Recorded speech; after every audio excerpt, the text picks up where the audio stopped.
this video, I want to talk about the reasons why I don't buy at auctions and my top tips if you decide to do so.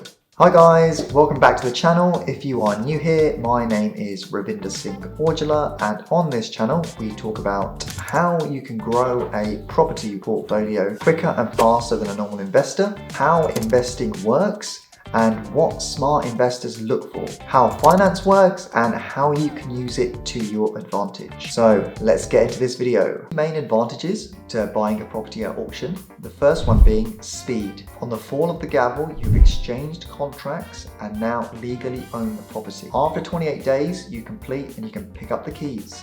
Transparent. Auctions are much more transparent. You can see other bidders in the room and you know what each bidder is bidding based on their last increment. It removes uncertainty when compared to the traditional buying process. The problems I have seen firsthand with auctions include the following. The guide price.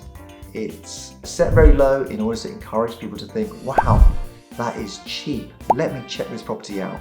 It creates a lot of interest and therefore viewings. And what happens is when you go on the viewing, you see a lot of people, you think, wow, this property must be a good deal because it has so much interest. Imagine you went to see a property and there was no one viewing it. You would probably think there must be something wrong with it, and you'll convince yourself that it's not the one to pursue. The legal pack. I was looking at a property in Marylebone.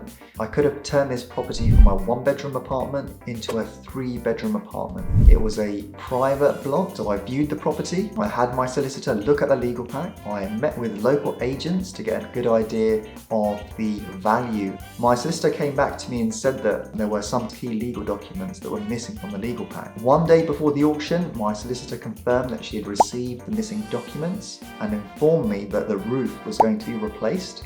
The cost would have been in the thousands. Add to the fact that once I completed the renovation works, then they would have replaced the roof above me.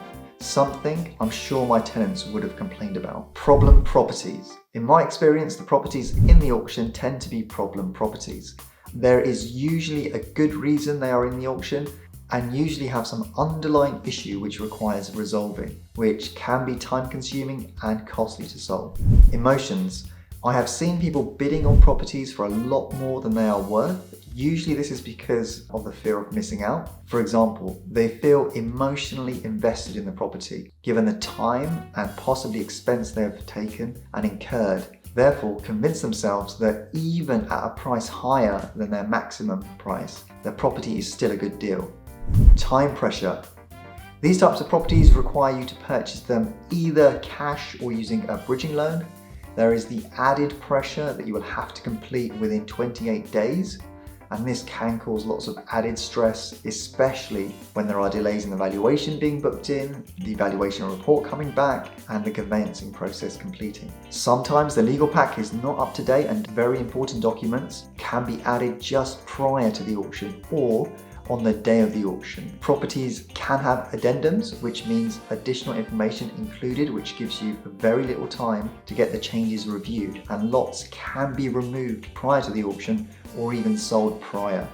Auction tactics. I've seen this firsthand when I attended an auction in Norwich. I was part of Tigrant, who are called Legacy now, which offered a property course on auctions. The auctioneer would take a bid off the wall in order to encourage people to start bidding and give the impression that the property was proving popular. However, in my experience, because the auction process goes so fast, it's very difficult to notice whether the auctioneer is taking a bid off the wall or whether or not there is a genuine bidder. If all this sounds exciting, then buy at auction. To me, it feels like a nightmare.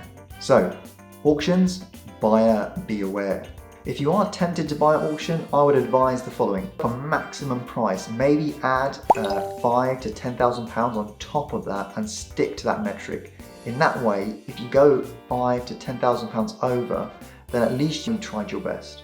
Get your solicitor to review the legal pack unless you know what you're looking at.